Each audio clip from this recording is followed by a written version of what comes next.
Hey, what's going on, everyone? Sly here with Flo. So, Flo, yesterday we saw Doug Gottlieb say some things about Brock Purdy, and then today Brian Baldinger responds. And so, kind of when I saw that, I was like, all right, man, score one for the good guys. But let's check this out. We'll talk about it. I want to play some sound for you going back to Brock Purdy because, look, man, I don't get caught up in the narratives, Baldy. I think that's why we're cut from a different cloth. I don't care what people say about Brock. We watch the game left and right. You can take this quarterback over this quarterback. I'm good with Brock. You're averaging 30 points a game. But, I guess some people need attention here. So here's a sound from Doug Gottlieb on, Brock Purdy saying that anybody can win in this offense. Here's Doug Gottlieb. I could probably go 15 quarterbacks deep at least that would have as good or better a record as the San Francisco 49ers have now if Brock Purdy was replaced by them at quarterback. Right? Because to me, value is basically wins above replacement. You know that stat in baseball, wins above replacement? Like if I put anybody else in your position, can you be as effective? And I think Christian McCaffrey's the best running back by a good amount, but I'm also willing to admit that, again, behind that offensive line, when it's healthy in that scheme, we've seen, look at what the Miami Dolphins do with two different running backs occasionally. We've seen some pretty good numbers. But it's the most ridiculous thing ever. Because what we do is, and look, we do this with LeBron as well. We're like, wow, for 39 years old. Like, okay, but you don't get to win an award based upon your age. It's not like a curve or an asterisk by it. And just because he was Mr. Irrelevant doesn't mean he's the MVP. It makes it a great story. Tom Brady didn't win the MVP because he was drafted in the 6th round. He won the MVP because, 40 touchdown passes that year when they had Randy Moss? They were undefeated in the regular season. First team since the 72 Dolphins to finish the regular season undefeated. So this is not me saying Brock Purdy stinks, but we saw Brock Purdy when he didn't have Trent Williams, his left tackle, was awesome. When he didn't have, it was Debo, right? He was out. He didn't have Debo Samuel. And he had a turnover problem. Like, hey, why is he playing so much better? Well, they have all their players. And look, it's all part of the deal. He makes no money, so they're able to take that money. Their quarterback room makes in total less than $5 million. That's a real thing. So you're allowed to spread that money around. That's why you're like, man, how do they have so many really good players? Like, because the most expensive position, they didn't spend bubkiss on. Do you think that Brent Veach is an idiot or something? No, he's got $50 million less to work with because of his quarterback salary cap hit. Duh. That's it. So, look, this is not me saying that Brock Purdy's not having a great year. He's not playing good football. I'm not saying that. He's not way better than where he was drafted. Sure. But come on, man. Trevor Lawrence in that system. Go through all the quarterbacks. They'd all be good. You know why? Because they're really well coached. They have a great offensive line. They have the best running back in football. They have an elite tight end, and they have elite wide receivers. Outside of that, they're missing some things on offense. No, I'm going to say it, Baldy. I'll say it. I never go to Doug Gottlieb for football opinions. I just don't. I don't care what he says about it. But it's laughable to just hear that, hey, we plug this guy in and you're going to average 30 points a game and you may have 3 1,000-yard receivers and a running back who has over 2,000 all-purpose yards and a quarterback who's going to break the franchise records, but you played the game. You're more credible when it comes to this stuff. So is it true that you could just – I don't think it's true at all, but I know you don't probably think that either, but can you just plug and play a guy? Doug's a talking head. I know Doug. We all know him. It doesn't matter who it is. If that's what they want to say, you could have said the same thing. Oh, Joe Montana. They could have plugged anybody into Bill Walsh's system. Right. You got the greatest receiver of all time. You got the greatest fullback. You got Roger Craig. You got all these.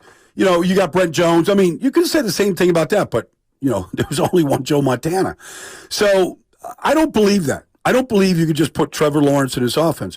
We've seen Jimmy G. We've seen Sam Darnold at times. We've seen Trey Lance. We've seen Nick Mullins. We've seen all kinds of people in this offense. Never seen anybody operate like this. There's one stat right now that's a function of how good Brock Purdy is. He's averaging almost 10 yards per pass attempt. I know. The next closest is Tua. who throws the ball to Tyreek and Jalen Waddle, and you figure, well, he's got to be close. He's got the two best deep ball receivers in the league. Just ask the Jets. Right. And so, he's averaging 8.5. Brock Purdy's averaging, every time he throws the ball, he's averaging 1.5 yards further than the next closest quarterback. And that's a function of throwing the ball down the field and throwing with deadly accuracy, where these guys are all running with it after the catch. Does Kittle ever catch a ball and get tackled? Ever? No, it doesn't feel like it. Doesn't seem like it. I never feel like George Kittle's caught a ball this year. I might actually take that assignment today and get tackled. Like, I feel like George is on the dead run every time he catches a ball. All right, man. So what do you think about this? Brian Baldinger pretty much saying kind of baloney, that anyone could run this system, and, it's just, you could say it with Joe Montana then, or all these other great quarterbacks, Tom Brady, and it seems like he's Fox News, Fox Sports, right? It seems like it's always this Fox Sports guy that are coming up with this stuff. What do you think about this? What do you think about Baldy saying this, man? Yeah, Baldy's right, because both those arguments are dumb. The whole system quarterback thing just doesn't make sense, because we've seen it. We've had so many guys, even guys who are actually going to be starting this week, and they're going to look horrible. Your CJ Beathard's, who else is out there going to get start? Former Nick Mullins, and they're going to look horrible. It doesn't matter what system they're in. It doesn't work. It depends on the player.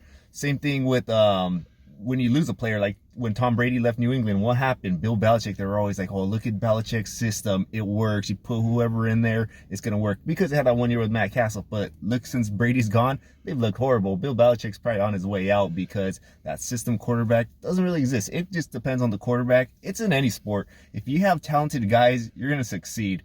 Phil Jackson knew that too. That's why when the Bulls started freaking dismembering their guys in the 90s, he jumped ship, because he knows all that really matters is the talent around you. That's going to be the biggest difference. And obviously the Niners do have talent, but that's not Brock Purdy's fault. He's there.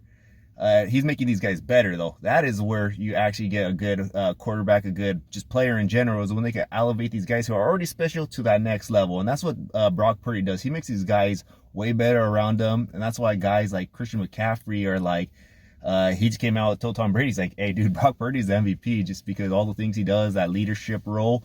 So Baldinger's right.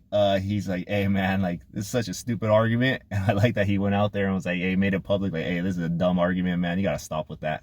Yeah, last week, remember Baldy, when he talked last week about this, and at the end he talked about he wanted to be on a boat with a beautiful woman. So let me just go with that analogy right here. Everyone always asks, where the hell are you guys? Why are you guys filming? We're at the gym, guys. We just got to have a good pump. And we've all done it before. There's this guy at the gym. He looks like a bag of bones, man. Bag of bones. And we're kind of like, oh, man, this guy's never going to get with this chick. She left him, whatever. And all of a sudden, this guy's a living legend, man. This guy got the girl that everybody's wondering about, that everybody wants. That's Brock Purdy right there, man. He's a guy, last pick of the draft. Nobody wanted. Even the Niners, 7 times we said no, or probably more. We had like 8, 9 draft picks that year. And nobody wanted. But then all of a sudden now everybody's just infatuated. When they're in love, because the guy, well, as far as us fans, the media still thinks he's a bust. But that's what it is, man. Don't judge a book by its cover. He's only 6'1", but I'm telling you right now, this guy's an absolute stud. And Doug Gottlieb, I think he's in there just for clicks, just like even Baldinger said, oh man, he's pretty much, he's a talking head. That's what they are. They're just pretty much talking heads, and they know what it is. It's secret. It's a secret sauce that they're using. The Niners have one of the best fan bases out there. So if you get them riled up, you're going to get way more interactions. That's what happens. Look at Cam Newton, man. His show's just busting out. It wasn't even about the Dak Prescott part. It was about the Brock Purdy when he was busting on him. All these Niner fans going to the podcast and just listening. That's what's going on. If you say anything about Brock Purdy, the Niners have the best fan base in the world, man. As far as America, North America, we have the best fan base out there taking over stadiums. And when you start ripping this guy, everybody's going to be talking about it, man. There's a reason why SportsCenter, all these shows, FS1, Colin Cowherd, that's when they lead with the Niners a lot of times, because that's great ratings, man. When you have the great ratings like Niners, when you talk about them, It's just going to help your show. So I think that's what's going on. They can say whatever they want, man, but at the end of the day, Brock Purdy is him. And to say that, any guy could be in the system, we saw a little glimpse of that this last weekend when D's boy, freaking Sam Darnold goes in, starts air mailing balls, throwing the ball like 100 miles an hour to Kittle. I get Kittle could have caught it, but it kind of reminded like a Trey Lance, like a bullet. Like, come on, dude, you got to have a little touch on your passes. So we saw a little glimpse of it already. Like, it's not going to happen, man. I know Dan Orlovsky, who I actually like because he's actually praised Purdy, but he says, oh yeah, Sam Darnold could be in the system and they won't miss a beat. Yes, they will. That's why I love guys like Rex Ryan, who was like, oh, hell no, you're crazy. All these guys, Rex knows football, and all these other guys, they know football. And so to just say he could come in, be part of this system, and won't miss a beat. 15 quarterbacks? Come on, man. This guy sounds like that dude from The Ringer. Yeah, man, they're just haters. But like you said, obviously Kyle Shanahan's system is a little bit friendly, but even these guys who go elsewhere to pretty nice systems, Josh McDaniels, Jimmy G, that's a system that's supposed to be good for offensive players. Jimmy G, he's not even playing anymore. Like I said, Nick Mullins, he's in there, but he's looking horrible. CJ Beathard's going to get a start in Jacksonville, most likely. If Trevor Lawrence, I guarantee you he's going to look bad, and that's a friendly offensive system too. But it's just Brock Purdy. Brock Purdy is the difference, and it comes down to that. When you get these special quarterbacks to start filling in, it just elevates your team, puts you on that next level, and that's what Brock Purdy has done for us. And I just want to know when the media is actually going to start giving this guy his flowers, because right now, like you said, maybe it is for clicks. Maybe they are just hating because they know how the Niner fan base is. You said North America, but man, we pretty much take over everywhere. Yeah. Freaking South America, Central America, South America. Even out in Australia, man, we're super popular. The only place I maybe would say is Europe, because we haven't really been out there yet. But as soon as we do go out there, I'm pretty sure we take over that place too, just because Niner fans, like you said, they take over wherever they go. We went over there, 2005? Who was that quarterback? Smith? Do you remember that? Yeah. I think we actually won against the Broncos that game. But yeah, we don't go over there a lot. But man, it's just gonna keep happening until we actually win the Super Bowl. Even if we do win the Super Bowl, it's like, oh, we'll do it again. So it is what it is. I know the great thing though, we talked about this before.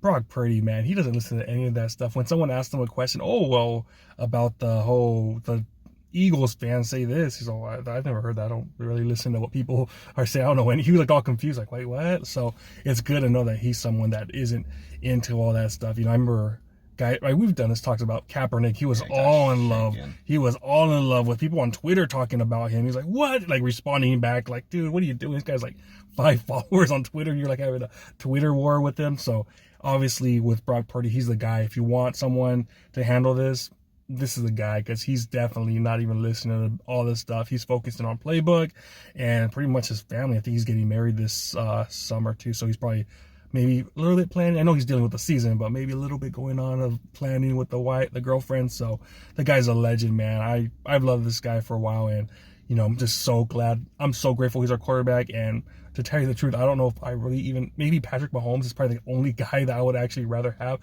which sounds crazy. I know it sounds like a little fanboyish, but this guy's so smart. That's what it's all about right here, baby. He has that, and I think we got ourselves a dang quarterback, man. Yes, sir. Well, shout out to Baldy for sticking up for Brock Purdy. Shout out to that guy here at the gym, man. That guy's a legend, baby. All right, well, you guys let us know in the comments what you guys think. Like, comment, subscribe, hit that notification bell. See y'all next time. Peace.